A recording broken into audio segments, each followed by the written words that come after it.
Welcome, friends. Welcome to episode 191. Am I right, Lou? Yes, 191. That's exactly. 191, getting close to 200. I'm really excited today because this is the last episode of chapter 17, following which we get to chapter 18. When we finish that, I, I'll get into something totally new, away from the Gita, but I Ooh, think you'll find it fascinating. I'm already fascinated. All right, so verse 23 and to 28. This is the last topic to be discussed in chapter 17. The words Om, O-M, or A-U-M, Tat, T-A-T, and Sat are used as markers, as pointers. You know, when I used to give lectures, I had a laser pointer.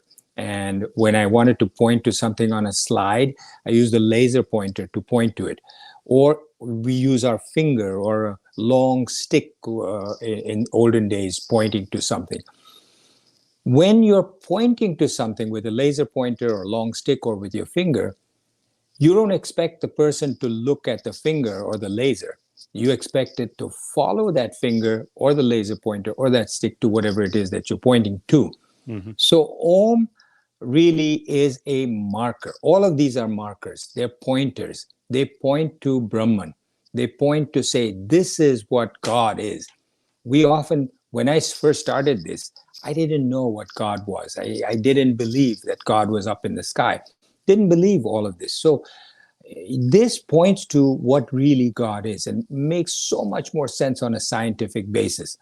So Tat means, so Om really is a indication of Brahman. And my father used to tell me when I was young, I said, how did they come up with this term Om? And he said, before anything, before there was all these humans and civilization, the wind used to go through the mountains and it used to sound like Om. And or the universe, when you're out there and you're listening, the sound that you hear is Om. Whether that's true or not, now that I'm so much older and I know more about science, I'm not sure that's true. But as a young boy, it made a lot of sense to me. But Om is a pointer. It points to this as being God. Now, Tat essentially is translated as that. So when we say Tat, it means that, and that means Brahman, right? Tat Twamasi, you are that, is one of the famous quotations from the Upanishads, telling each one of us that you are that meaning Brahman. That indicates that it's not this, right? When you say something that is that, you say it's not this. So what we recognize as this is this world, the stuff around us, our bodies, our mind, all of that is this. And that is different. So that also means beyond.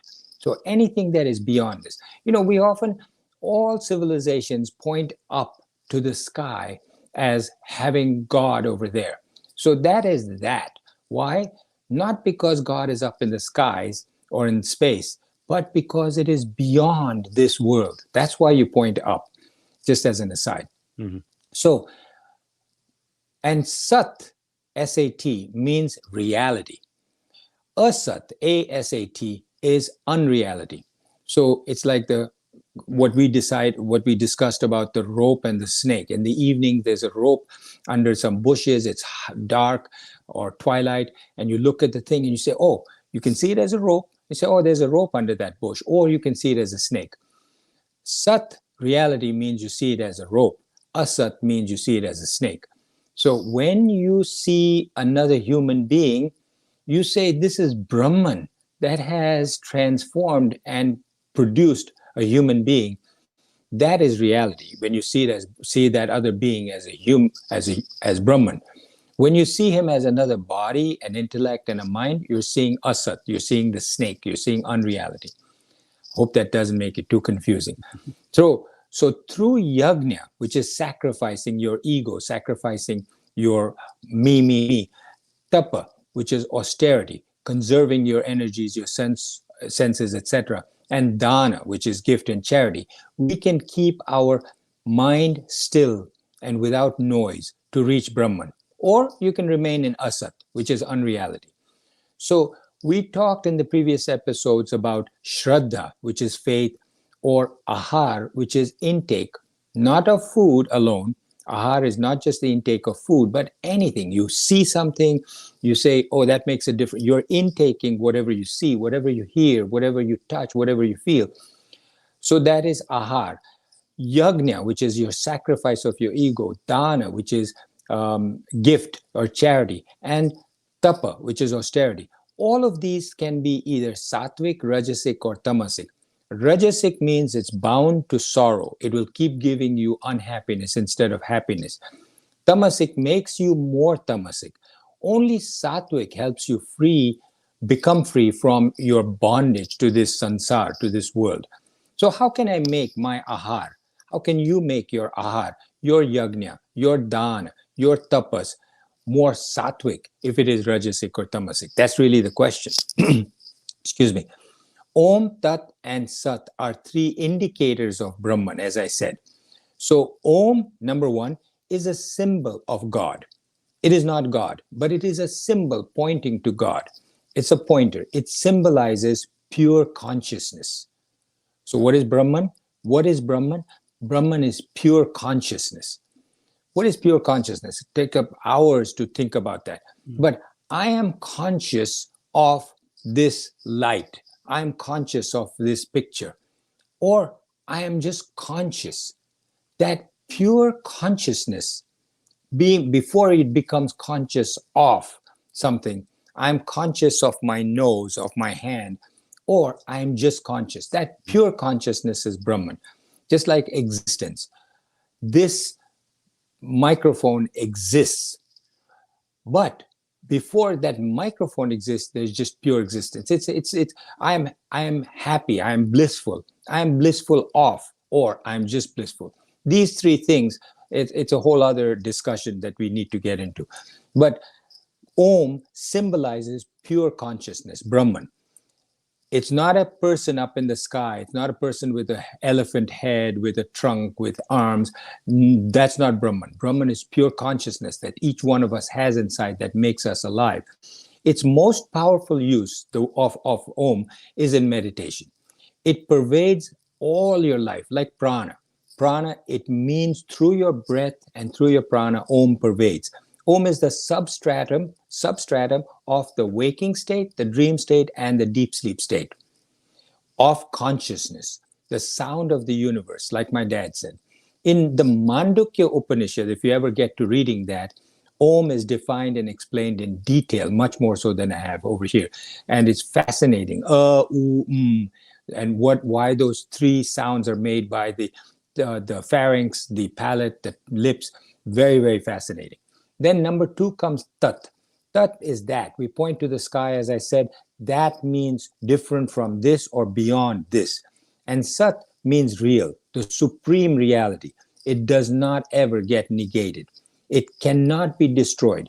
It is that which supports this world. What does that mean, supports this world? It means like the mind supports a dream, right? You fall asleep, your mind produces a dream. The mind is supporting the dream. If you didn't have a mind, you wouldn't be dreaming. The mind supports the dream. Mm-hmm. Everything comes from the mind in that dream. If the mind were not there, you wouldn't have a dream.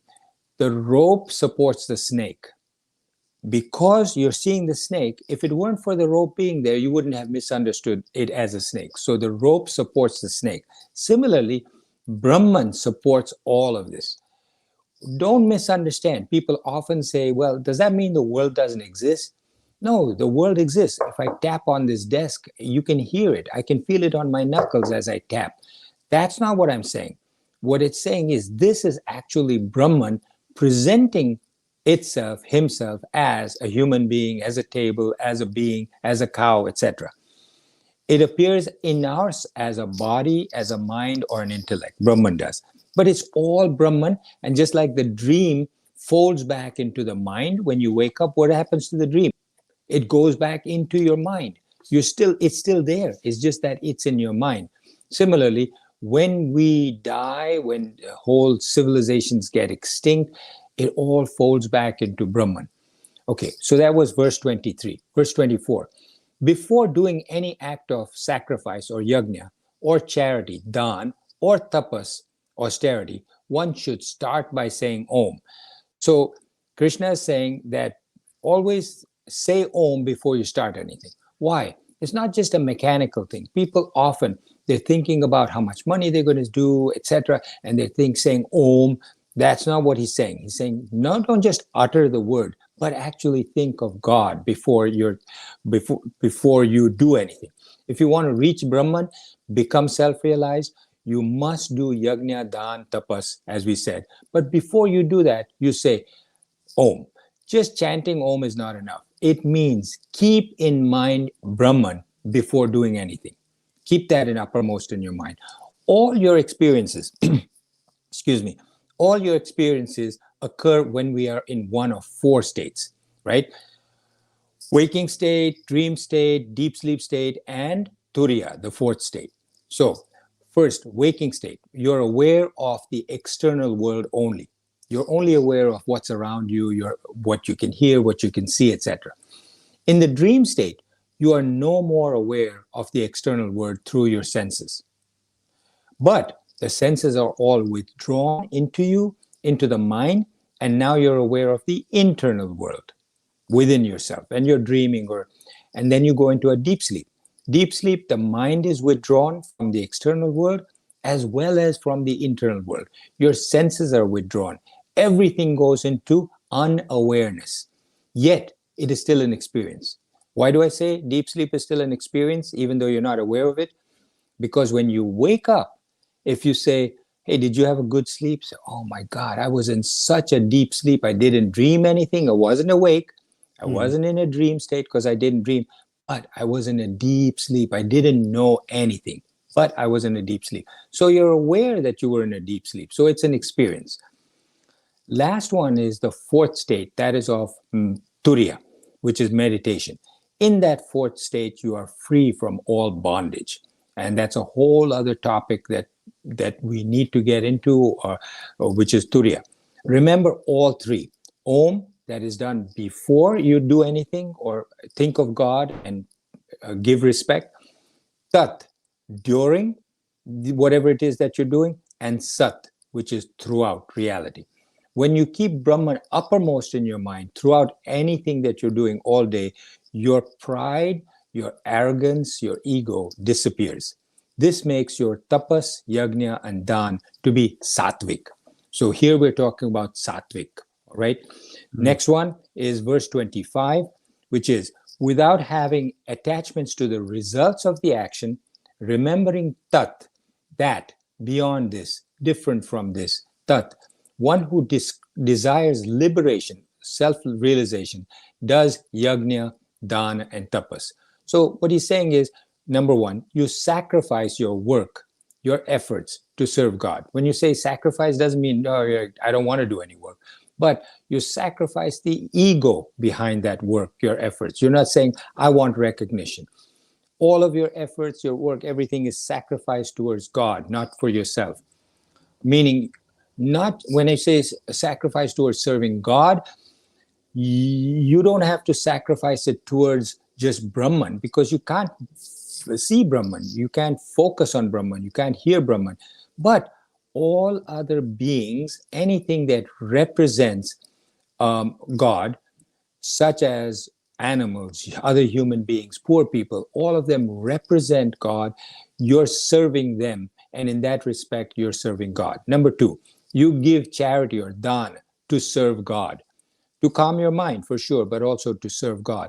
You use your talent, your knowledge, your skills, your whatever it is that you can offer, your wealth to serve the Lord. You don't have to give it all up if you don't want to, unless you're going up into the Himalayas, but you can give a portion of it. Number three, you do austerity, tapas, with your body, your speech, important, don't forget speech.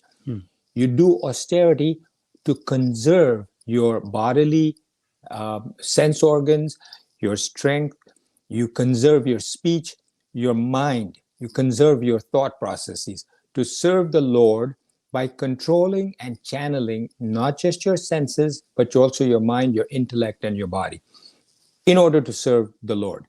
So all your actions, all your karma, your thoughts should be offerings to God. I'm saying this with the deepest of respect for you to say, if you could only follow this, it would be so helpful, because all of your actions, all of your karma should be directed towards a sacrifice towards God, not for yourself. Whatever karma, whatever action you do, offer it to God and don't expect anything in return. That's the key. Don't expect anything in return and offer it to God. Then it is sattvic. Then you get the returns that you didn't want anyway, but it comes pouring through. Amazing how much it comes. If it is sattvic, all defects are absolved.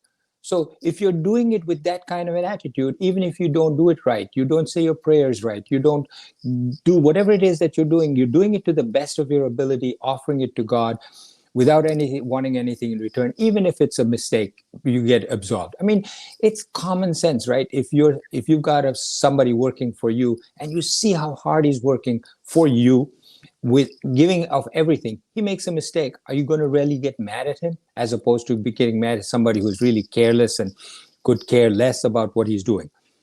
So you also have to have the attitude, whatever comes to me as a reward, as compensation for what I'm doing, I offer it back to the Lord. It's not for me.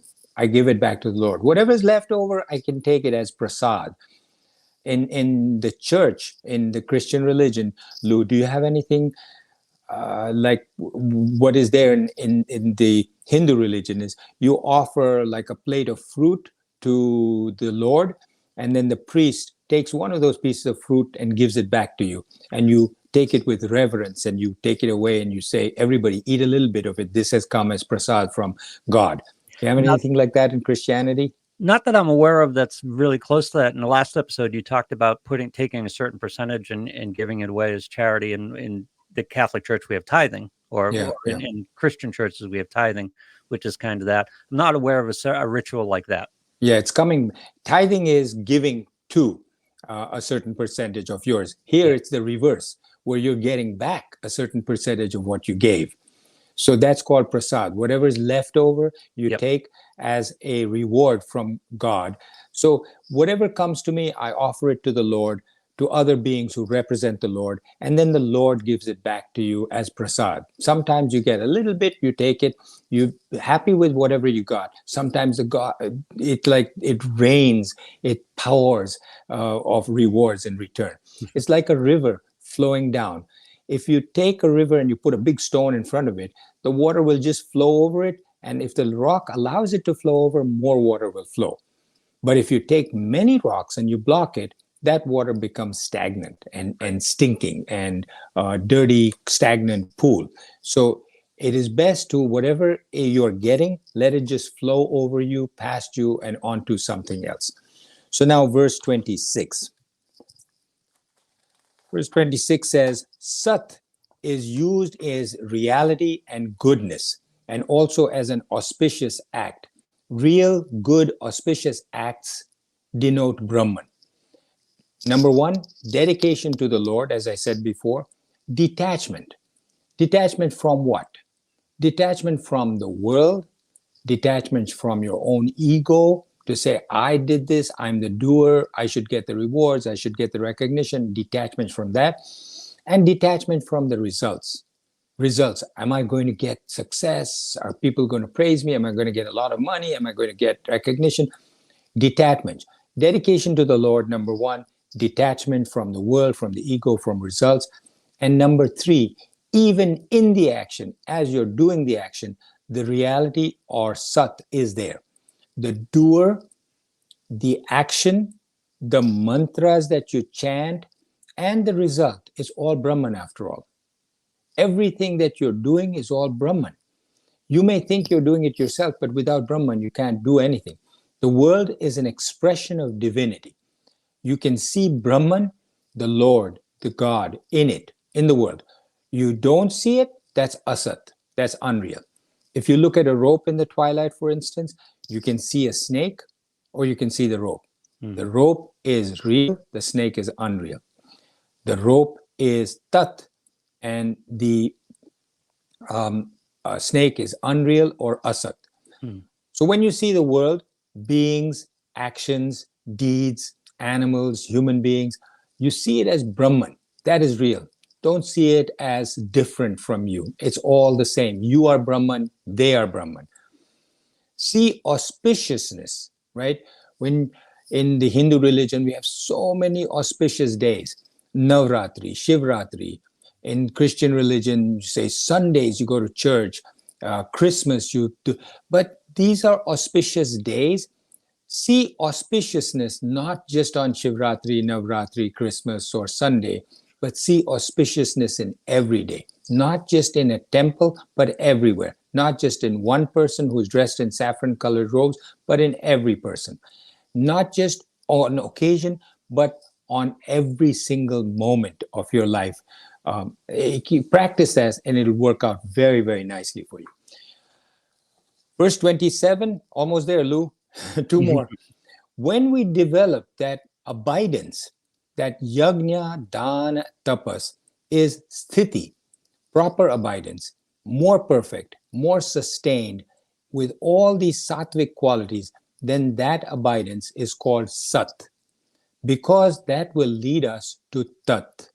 Sat, the reality, when you recognize that this will lead us to Brahman, that, then you recognize that the actions that you take, the doer, the actor, and the result are all sat, all reality. Everything is just one part. Without God, you couldn't be doing action.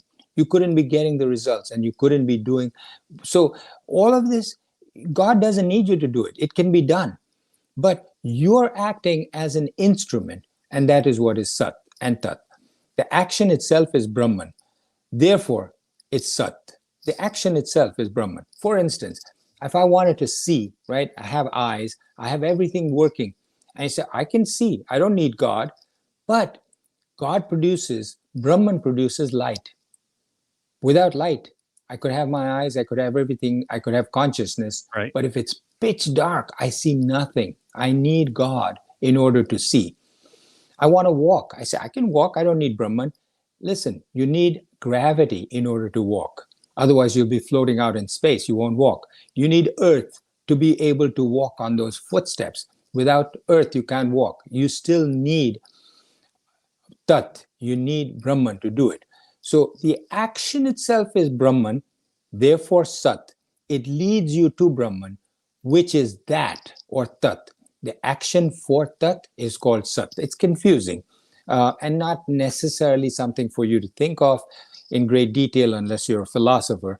But it does get confusing with this tat and sat. Okay, last one, verse 28. All these karmas done with this attitude of sattva, keeping in mind Om, Tat, and Sat, that's our program for life.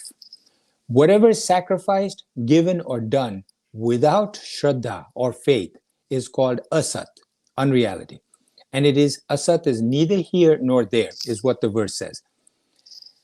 So when you talk about asat, unreality, being neither here nor there, what does he mean? Neither here nor there. Because the Gita does not waste a single word. Everything has some meaning.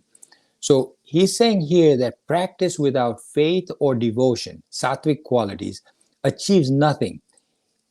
Neither here nor there has multiple meanings, and I'll only give you one. Because it says neither here nor there means you don't get the benefits of what you think you're doing in this lifetime, nor in another lifetime. Yeah. So, for instance, it is said that when we pass our life, when we talk of going to heaven, we've talked before about heaven and hell being states of mind, right? I've said heaven means if you're in a peaceful mind, it's like going to sleep and not having any nightmares. Whereas hell is where you go to sleep and you've eaten something spicy or your mind is confused. You're just tossing and turning and you have bad nightmares. That's one kind of hell, that after you die, your mind is just tossing and turning because of guilt and bad things that are bothering your conscience. But Another way of looking at it that is fascinating is that each world that we're in is a level of consciousness. It's really very fascinating and mind-blowing when you start to look at it, that every world that we are in, and there's multiple worlds, is a layer, a level of consciousness, that when you go to a higher plane of consciousness, the peace that you achieve there is greater than the peace that you achieve on this earth. It's complicated, hard to understand, that when you die, but it makes sense that when you die, your body stays here, but your mind, your intellect hasn't gone. These thought processes, although you may think they're gone, they're not gone. Just like you don't see TV waves or radio waves until you turn on the TV, you don't see that there's mind thought processes going on. So he says, neither here nor there. He says, if you have done good karmas, when you die, you go to a higher level of consciousness. When you do bad karmas, you devolve down to a lower level of consciousness. So you may even be born as a being that you've tortured or killed while on this earth for you to feel what it feels like. Whereas if you die and you go to a higher level of consciousness, you have much more deeper layers of peace. So that's what he means. It's just one aspect of what he's talking about. So I think we should stop here. Sounds to me. Can I try to Please, summarize? please, yeah. And the levels of consciousness thing aside, that's a whole nother subject. But basically what we're talking about is trying to center our awareness instead of on our desires and our ego and the quote unquote reality of this world. We should try to center our awareness on Brahman, on the good in all of us, the God in all of us, the God in everything. Yes, yeah. Absolutely right. Yep. So growing up in India, everything, I think this is the same thing in Christianity and other religions. I forgive me that I don't mention other religions as much as Christianity, because I'm not as familiar with it. I am familiar with other religions, but not as familiar as I am of Christianity or Judaism.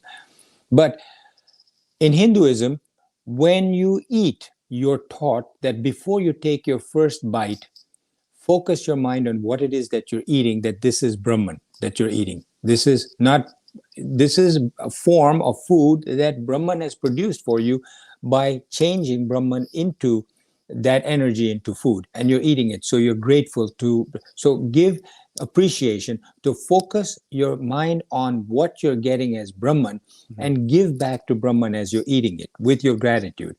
If that's what you're saying. So you do that focus, not just with food, but with everything. Anytime you get something, gift or sadness, or always put Brahman uppermost in your mind. Is that what you were saying, Lou? Yes. Yes. Yeah. Again, just recentering our awareness from the things we are easily trapped into, thinking about our egos, thinking about our desires, thinking about this world, and seeing beyond it. It's not this, it's that. Seeing that, seeing the God and everything. Seeing the God in everything, and not just in beings and objects, but in also occurrences and in things that happen. You see Brahman or God behind everything.